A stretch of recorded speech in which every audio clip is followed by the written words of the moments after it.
Welcome to study watch में आज हम क्लास 8 की इंग्लिश की बुक हनी ड्यू के चैप्टर फर्स्ट को डिस्कस करेंगे, जिसका नाम है the best Christmas present in the world. दुनिया में सबसे अच्छा क्रिसमस प्रेजेंट, दुनिया में सबसे अच्छा क्रिसमस का उपहार, Christmas gift.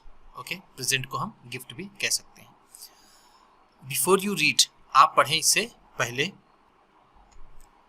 There are some dates और periods of time in the history of the world.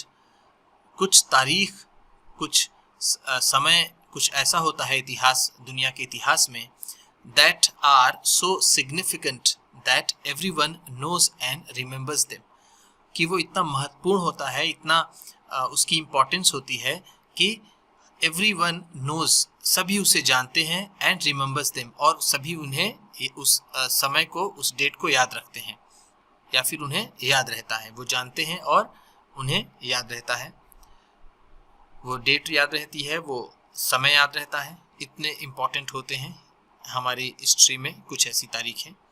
The story ना यू विल रीड, जो कहानी आप पढ़ेंगे, mentions one such date and event, इसी तरह की एक घटना और इसी तरह की एक तारीख वो इसमें मेंशन करती है, उसका जिक्र करती है। A war between British and the Germans in 1914। ये कौन सी घटना है? ये घटना है युद्ध की, वॉर की, किसके किसके बीच? ब्रिटेन और जर्मन्स के बीच में। और ये कब हुआ? 1914 में। ठीक है, तो ये वो घटना है जब ब्रिटिश और जर्मन्स के बीच युद्ध हुआ 1914 में। Can you guess which war it was? क्या आप गेस कर सकते हैं कि ये कौन सा युद्ध था, कौन सी लड़ाई थी ये? डू यू नो, क्या आप जानते हैं, which events the dates below refer to?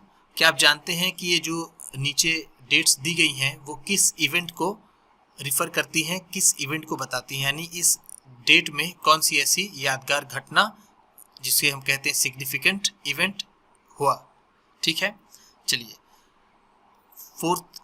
4 जुलाई 1776, 4 जुलाई 1776, 17 दिसंबर 903, मैंने कहा 903, ठीक है। ओ का भी मतलब यहाँ पर 0 ही होगा, ठीक है। इसे नॉट भी बोलते हैं। अगर ये बोला है 101 तो इसको हम बोल सकते हैं 101, ठीक है। स्पेलिंग इसकी वो NOT वाली नहीं होती, इसको आप देख लीजिएगा कि स्पेलिंग क्या होगी। ये आपका होमवर्क है, एक तरह से आप इसको देखिएगा, ठीक। तो 17 दिसंबर 1903, 6 अगस्त 1945, 6 अगस्त 1945, 30 जनवरी 1948, 30 जनवरी 1948, 12 अप्रैल 1961, 12 अप्रैल 1961, 20 जुलाई 1969, 20 जुलाई 1969। The answers are on page 23। जो आंसर्स हैं इसके वो है पेज नंबर, इसको आपको 23 पर मिल जाएंगे, आप इसको देख लीजिएगा। हम इसको डिस्कस आगे बढ़ते हैं। चलिए पार्ट 1 को देखते हैं। ये है part 1। I spotted it in a junk shop in Bridgeport. मुझे ये मिला, आई स्पॉटेड का मतलब फाउंड, ये इसकी मीनिंग यहाँ पर दी हुई है, ठीक है। सॉ, फाउंड इट, ठीक है। तो आई स्पॉटेड इट, मुझे ये मिला, इन अ जंक शॉप, एक कबाड़ी की दुकान में, इन ब्रिजपोर्ट, ये मुझे ब्रिजपोर्ट में एक कबाड़ी की दुकान पे मिला, या मैंने इसे पाया एक ब्रिजपोर्ट में कबाड़ी की दुकान पर। A roll desk top desk, roll top desk, ठीक है। क्या मिला उसे? इट किसके लिए है ये? रोल टॉप डेस्क के लिए है। द मैन सेड, आदमी ने कहा, it was early 19th century. ये कब का है? It was early 19th century, ये 19वीं शताब्दी के पहले का है, जैसे शुरुआती 19वीं शताब्दी जब शुरू हो रही थी तब का ये है। एंड ओक, और ये किसका बना हुआ है? ये ओक का बना हुआ है, ठीक है। ओक की पेड़ का जो लकड़ी होती है उसकी, ओक के पेड़ की, उसका बना हुआ है। आई हैड वॉन्टेड वन, मुझे इसी तरह की किसी की जरूरत थी, मुझे ऐसे ही किसी रोल टॉप डेस्क की जरूरत थी, मैं चाहता था ऐसे ही। बट लेकिन दे वर फार टू एक्सपेंसिव, लेकिन वो बहुत ज्यादा महंगे थे। फार टू का मतलब हम कह सकते हैं वेरी मच, ठीक। वेरी मच, एक्सपेंसिव का मतलब महंगा, ठीक। वो बहुत ज्यादा महंगे थे, जब मैं खरीदने जाता था तो मुझे बहुत महंगा लगता था इसी तरह की चीजें। This one was in a bad condition, ये वाला जो था वो बुरी स्थिति में था, उसकी स्थिति बड़ी बुरी थी। The role top in several pieces, जो उसका रोल टॉप था वो कई टुकड़ों में बटा था, कई पीसेस हो गए थे उसके। वन लेग क्लमजली मेंडेड, और उसका जो एक पाँव था, जैसे मान लिया डेस्क है तो उस पर 4 पाँव होंगे, तो एक पाँव जो था उसका वो क्लमजली मेंडेड था, यानी क्लमजली का मतलब ऑकवर्डली, भद्दे ढंग से, मेंडेड का मतलब रिपेयर, वो उसका एक पाँव बहुत ही भद्दे ढंग से रिपेयर किया गया था। Scotch marks all down one side, और एक साइड में उसके पूरी उसका एक साइड पूरा उस पर जलने के निशान थे। स्कॉच मार्क्स हम देख सकते हैं, ये है स्कॉच मार्क्स, इसमें आपको कुछ दिया हुआ है आपकी बुक में, जिसका मतलब होता है बर्न मार्क्स, जलने के निशान, उस पे जलने के निशान थे एक side. It was going for very little money, ये बहुत ही सस्ता मिलने वाला था, ठीक है। I thought I could restore it, मुझे लगा कि मैं इसे रिस्टोर कर लूंगा, मैं इसे रिपेयर कर लूंगा। कि यहाँ पर रिस्टोर की मीनिंग रिपेयर दी हुई है, मैं इसे रिपेयर कर लूंगा। It would be A risk, ये एक रिस्क तो होगा इसे करना, कि कहीं अगर ये सही से नहीं बना तो मेरा ये भी पैसा जाएगा, लाइक दैट। अ चैलेंज, एक चुनौती भी, बट लेकिन I had to have it, लेकिन मुझे इसे लेना ही था। आई पेड द मैन, मैंने उस आदमी को पे किया, जो पैसे थे मैंने उसे दिया। And brought it back to my work room at the back of my garage, और मैं इसे अपने घर लाया, अपने वर्क रूम पर लाया। जो मेरा वर्क रूम कहाँ पर था, मेरा जो वर्कशॉप, मेरा जो यहाँ पर काम करता था मैं इन सब चीज़ों का रिपेयरिंग वगैरह, वो कहाँ थी, eight the back of the garage, ये गराज के पीछे जो मेरा कमरा था वर्क रूम, वहाँ पर मैं इसे लाया। I began work on it on Christmas Eve, और मैं इसे क्रिसमस ईव पर, क्रिसमस से एक दिन पहले वाली जो शाम है, उस पूर्व संध्या पर क्रिसमस के, मैं इस पर काम करने लगा, यानी मैं इसे रिस्टोर करने लगा। I remove the role top completely, मैंने जो उसका रोल टॉप था ऊपर वाला, ठीक है, स्लाइड करने वाला, उसे मैंने पूरी तरीके से हटा दिया। And pulled out the drawers, और मैंने उसके जो ड्रावर्स थे उसे निकाल लिया, खींच लिया।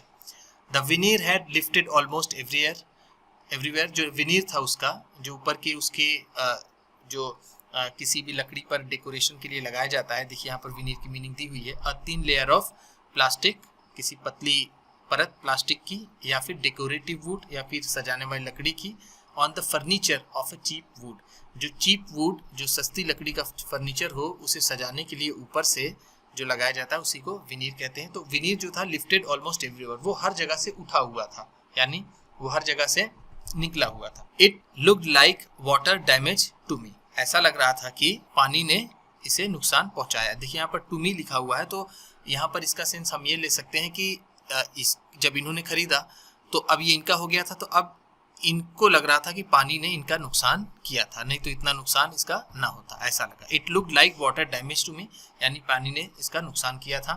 Both fire and water had clearly taken their toll on this desk, और जो दोनों, आग और पानी, दोनों ने इसे डैमेज किया था इस डिस्क को। देखिए यहाँ पर जो है टेकन देयर टोल ऑन, यहाँ पर लिखा हुआ है, ये आपकी बुक में, ठीक। टेकन ऑल देयर का मतलब क्या है, वो है डैमेज, इसे डैमेज किया था दोनों, आग और पानी दोनों ने। The last drawer was stuck fast, और जो आखिरी वाला ड्रावर था वो बहुत तेजी से उसमें चिपका हुआ था, ठीक है। स्टक फास्ट का मतलब ये शट टाइट, मजबूती से उसमें वो बना हुआ था, जिस तरह हम कह सकते हैं कि उसमें चिपका हुआ था, उसमें बहुत मजबूती से। आई ट्राइड ऑल, मैंने पूरी कोशिश की, आई कुड कि मैंने पूरी कोशिश की कि मैं इसे आसानी से निकाल लूँ। I could do to ease it का मतलब आसानी से, ईज इट आउट, आसानी से निकाल लूँ, ठीक है। जेंटली का मतलब कह सकते हैं सॉफ्टली, तो कि मैंने पूरी कोशिश की इसे आसानी से निकालने का, सॉफ्टली से, धीरे से निकालने का। इन द एंड, अंत में, आई यूज्ड ब्रूट फोर्स, अंत में यानी फाइनली जब ये नहीं निकला तो मैंने क्या किया, आई यूज्ड ब्रूट फोर्स, मैंने ज्यादा ताकत लगाई। ब्रूट फोर्स का मतलब ग्रेट फोर्स, ठीक, ब्रूट का मतलब ग्रेट, ज्यादा। आई यूज ब्रूट फोर्स, मैंने ज्यादा ताकत लगाई। आई स्ट्रक इट शार्पली, मैंने इस पर जोर से धक्का दिया, पुश किया। With the side of my fist, अपने फिस्ट के साइड से। And the drawer drew open to reveal a shallow space underneath, और उसके बाद ये ड्रावर खुल गया जिसमें से एक शैलो खाली जगह निकली उसके नीचे, ठीक है। रिवील का मतलब होता है एक्सपोज, ठीक है, निकली वहां से, उसके नीचे से एक जगह निकली, अ सीक्रेट ड्रावर, उसमें से भी एक गुप्त ड्रावर निकला, एक सीक्रेट ड्रावर निकला। There was something in there, उसमें कुछ था, उस ड्रावर में कुछ था। I reached in and took out a small black tin box, मैंने उसमें से आई रीच्ड इन का मतलब कि मैंने अपना हाथ डाला, मतलब उस ड्रावर में मैंने अपना हाथ डाला, जो सीक्रेट ड्रावर था उसमें मैंने हाथ अपना डाला, वहां तक मैं पहुंचा। And took out a small black tin box, और उसमें से मैंने एक छोटा ब्लैक टिन बॉक्स उसमें से मैंने निकाला। टुक आउट का मतलब निकालना, या टेक आउट का मतलब होता है निकालना, और यहाँ पर टुक आउट है तो निकाला। ठीक है, जैसे आप कह सकते हैं कि take out your notes, notebook, आप अपनी नोटबुक निकालिए, उसी तरह। Sellotape to the top of it was a piece of line note paper and written on it in shaky handwriting। इस पे सेलो टेप लगा हुआ था इसके ऊपर, ठीक है, और जो पेपर था वो लाइन पेपर था, जो हमारे नोटबुक में लाइन वाले पेपर होते हैं ना, जो हम लिखते हैं, उसी तरह से ये लाइन नोट पेपर पर था। ये उस पर क्या लगा हुआ था, एक सेलो टेप लगा हुआ था। एंड रिटन, और लिखा हुआ था, written on in a shaky handwriting, और शैकी हैंडराइटिंग में, एक ट्रिम्बलिंग हैंडराइटिंग में, जैसे कपकपी, हाँ, उसमें लिखा था। ठीक है, मान लीजिए अगर मैं इसे लिखता हूँ कि एस, तो ये सॉरी ये शेकी है हैंड, तो इस कपकपी हाथ में ये लिखा हुआ था, जिम्स लास्ट लेटर, क्या लिखा था उस पर, जिम का आखिरी पत्र, रिसीव्ड जनवरी 25, 1915, ये 1915 को रिसीव हुआ था, जनवरी 25 जनवरी 1915 को ये रिसीव हुआ था, यानी इनको ये मिला था। To be buried with me when the time comes, जब समय आए तो इसे मेरे साथ दफन कर दिया जाए, मेरे साथ इसे भी कब्र में डाल दिया जाए। To be buried का मतलब दफन किया जाए, ब्यूरी का मतलब होता है दफन करना, कब्र में डालना। I knew, मुझे पता था, I knew as I did it that it was wrong of me to open the box, जैसा कि मुझे पता था, मुझे ये लग रहा था कि आई डिड, जैसा मैं कर रहा हूँ इसे, कि ये किसी दूसरे का मतलब बॉक्स ये खोलना, ये मेरे लिए, मुझे ये गलत लग रहा था। It was wrong of me, ये मुझे थोड़ा गलत मुझे लग रहा था।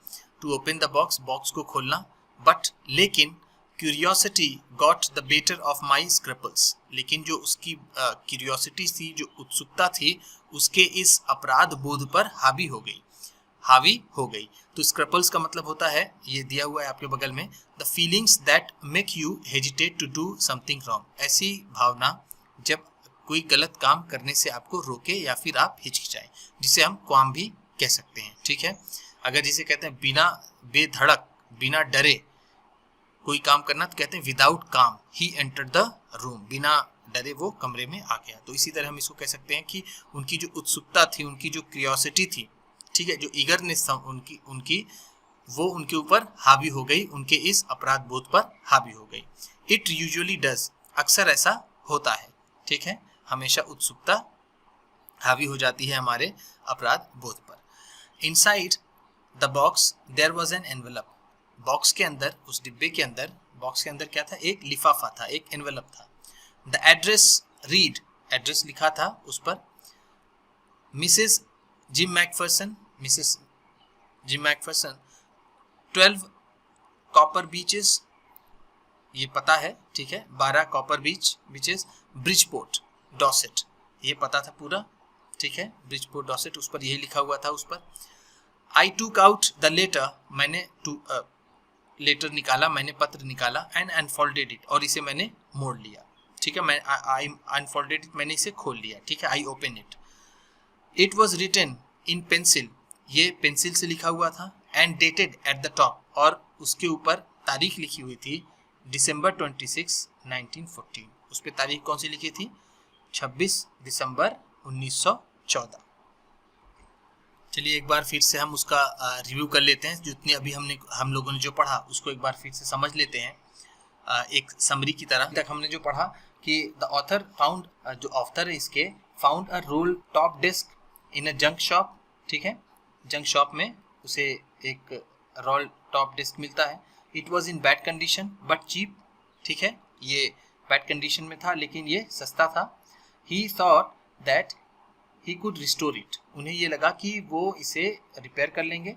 सो ही बॉट इट, सो इसलिए उन्होंने इसे खरीद लिया। He began to work it, on the Christmas Eve, और इन्होंने इस पर क्रिसमस की पूर्व संध्या से पहले काम करना शुरू कर। ही pulled out the drawers, he found that these had been badly damaged by fire and water. The man who sold it had told him that it was very old, ठीक है, because उसने बताया था उसको ये 19th century का है. It was of 19th century and made of oak. The last drawer had stuck fast. He had to use much force to open it. When it opened, it revealed a secret space. In it, he found a small tin box. On the top of the box, these words were written: Jim's last letter, received January 25, 1915. To be buried with me when the time comes. Inside, there was an envelope with the address: Mrs. Jim McPherson, 12 Copper Beaches, Bridgeport. The date was December 26, 1914. तो हम ये कह सकते हैं इतना अभी हम लोगों ने इसको पढ़ा है। अगर आपको हिंदी में भी इसकी समरी चाहिए तो आप बोलिएगा, हम इसको हिंदी में भी आपको बता देंगे। अगर समझ में आया हो, सही लगा हो, तो आप इसे सब्सक्राइब करिए, लाइक करिए और इसको शेयर भी करिएगा जिनको अभी नहीं पता है उन्हें, या फिर जो अंग्रेजी सीखना चाहते हैं, फिर से अंग्रेजी पढ़ना चाहते हैं, उनको आप इसे शेयर करिएगा। देखने के लिए धन्यवाद। थैंक्स।